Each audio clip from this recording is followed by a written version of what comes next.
पहली जून 1982 मैंने defence research and development laboratory DRDL की जिम्मेवारी संभाल ली। उस वक्त के defence minister Shri R Venkataraman ने जब मशवरा दिया कि बजाय दर्जा बदर्जा मिसाइल तैयार करने के हमें मुकम्मल अपनी मिसाइल तैयार करने का प्रोग्राम बनाना चाहिए, तो हमें अपने कानों पर यकीन नहीं आया और देखते देखते ही वो प्रोजेक्ट एक मुकम्मल मिसाइल का प्रोग्राम बन गया, जिसके नतीजे आइंदा बहुत दूर तक पहुंचे। हर एक प्रोजेक्ट का नाम हिंदुस्तान की खुद मुख्तारी, सेल्फ रिलायंस का सबूत था।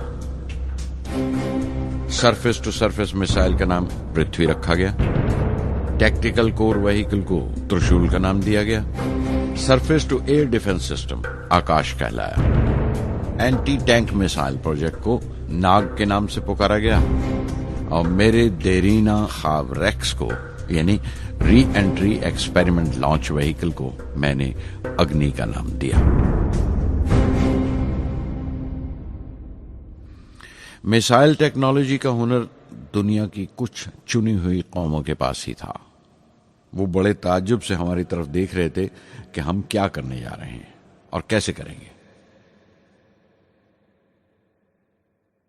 हम एक मीटिंग में बैठे हुए अपने मकसद को पूरा करने के लिए 1984 की निशानदेही कर रहे थे जब डॉक्टर ब्रह्म प्रकाश की मौत की खबर आई। मेरे लिए वो एक और सदमा था। पहली SLV की नाकामी के वक्त जिस तरह उन्होंने ढारस दी थी मुझे, वो याद करके मैं और ज्यादा गमगीन हो गया।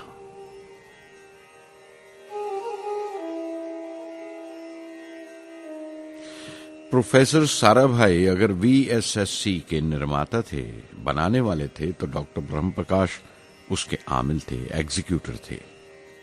उनकी विनम्रता ने मुझे बड़ी हद तक नरम कर दिया और मैंने अपनी तुंद मिजाजी पर काफी काबू कर लिया। उनकी हलीमी सिर्फ अपनी खूबियों तक ही महदूद नहीं थी, बल्कि अपने से छोटों को इज्जत देना भी उनकी आदत में शामिल था। उनके बर्ताव और सुलूक में ये बात नजर आ जाती थी कि कोई शख्स भी इस समरी को आगे बढ़ाने से पहले आपसे एक गुजारिश है कि अगर आपको ये समरी पसंद आई हो तो चैनल को सब्सक्राइब जरूर कीजिएगा और कमेंट बॉक्स में अपना रिव्यू लिखकर अपनों के साथ शेयर भी करें। एक कमजोर से शरीर के अंदर उनमें बच्चों की सी मासूमियत थी। मुझे वो हमेशा साइंसदानों में संत नजर आते थे।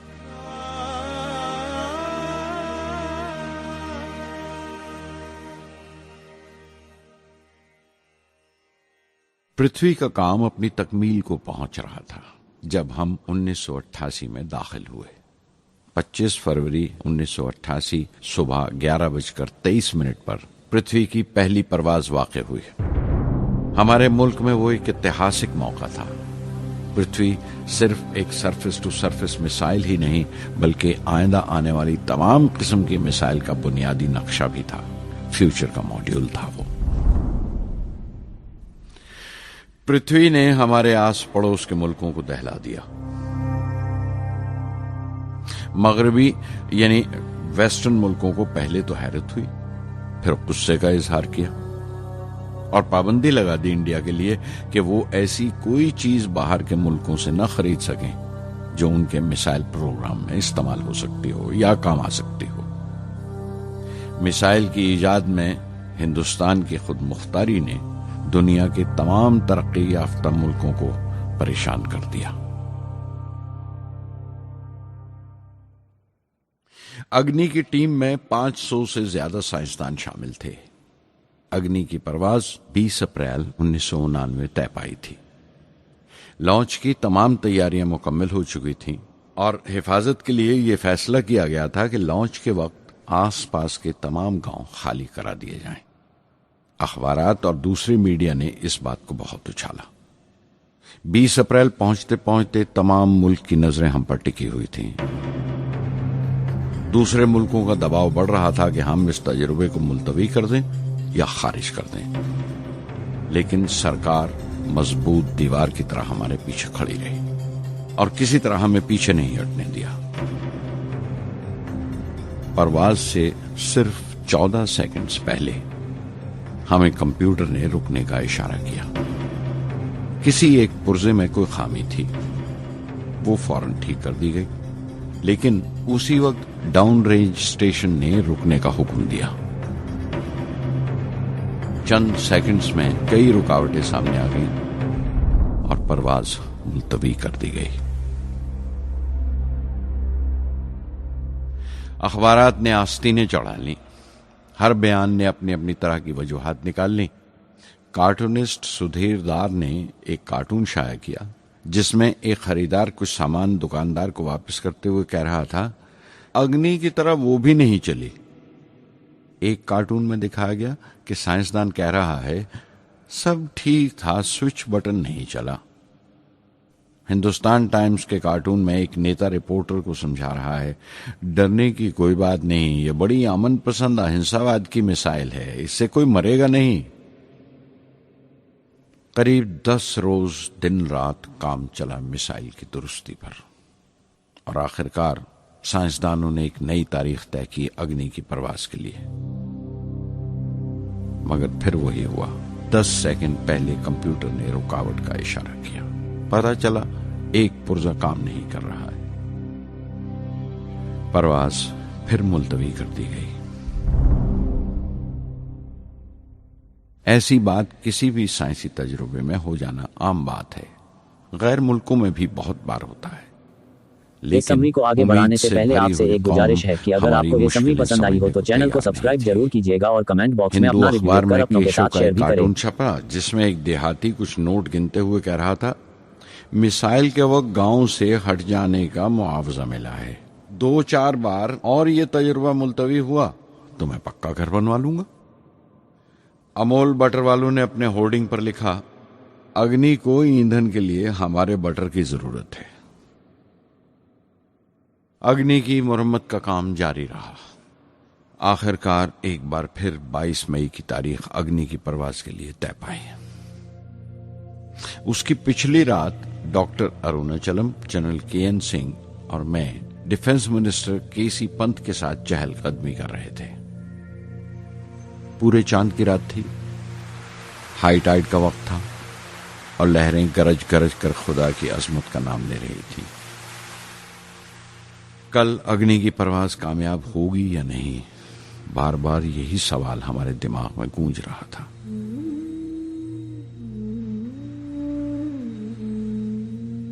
डिफेंस मिनिस्टर ने एक लंबी खामोशी को तोड़ते हुए पूछा, कलाम, कल अग्नि की कामयाबी मनाने के लिए क्या चाहते हो तुम? मैं क्या चाहता था? क्या था जो नहीं था मेरे पास? अपनी खुशी के इजहार के लिए मुझे क्या करना चाहिए? और अचानक मुझे जवाब मिल गया, हम 1 लाख पेड़ों की कोंपले लगाएंगे, मैंने कहा और उनके चेहरे पर रौनक आ गई। तुम अपनी अग्नि के लिए धरती मां का आशीर्वाद चाहते हो, बोले। कल यही होगा, उन्होंने पेशेंगोई की।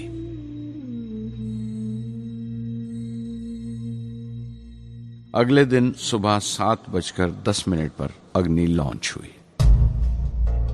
कदम कदम सही निकला। मिसाइल ने जैसे टेक्स्ट बुक याद कर ली हो, जैसे सबक याद कर लिया था। हर सवाल का सही जवाब मिल रहा था।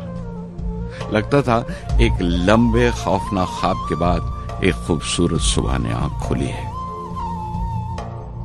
5 साल की मुशक्कत के बाद हम इस लॉन्च पैड पर पहुंचे थे। इसके पीछे 5 लंबे सालों की नाकामयाबी, कोशिशें और इम्तिहान खड़े थे। इस कोशिश को रोक देने के लिए हिंदुस्तान ने हर तरह के दबाव बर्दाश्त किए थे, लेकिन हमने कर दिखाया जो करना था। मेरी जिंदगी का सबसे कीमती लम्हा था वो मुट्ठी भर सेकंड्स, 600 सेकंड की वो परवाज जिसने हमारी बरसों की थकान दूर कर दी, बरसों की मेहनत को कामयाबी का तिलक लगाया।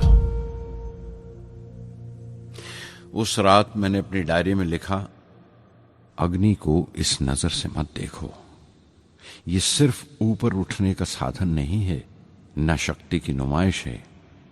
अग्नि एक लौ है जो हर हिंदुस्तानी के दिल में जल रही है। इसे मिसाइल मत समझो, ये कौम के माथे पर चमकता हुआ आग का सुनहरी तिलक है। स्वधर्मम् अपि चावेक्ष्य न विकम्पितुम् अर्हसि धर्म्याधियुद्धश्रेयोऽन्यक्षत्रियस्य न विद्यते स्वधर्ममपि चावेक्ष्य विकम्पितुम् अर्हसि धर्म्याधियुद्धश्रेयोऽन्यक्षत्रियस्य न विद्यते अदच्चेत्त्वम् इमं धर्म्यं सङ्ग्रामं न करिष्यसि तदा स्वधर्मं कीर्तिं च हित्वा पापम् अवाप्स्यसि और यह रहा अगला इस सीरीज का एपिसोड। सुनने के लिए यहाँ क्लिक करें। अगर आपको ये समरी पसंद आई हो तो चैनल को सब्सक्राइब जरूर कीजिएगा और कमेंट बॉक्स में अपना रिव्यू लिखकर अपनों के साथ शेयर भी करें।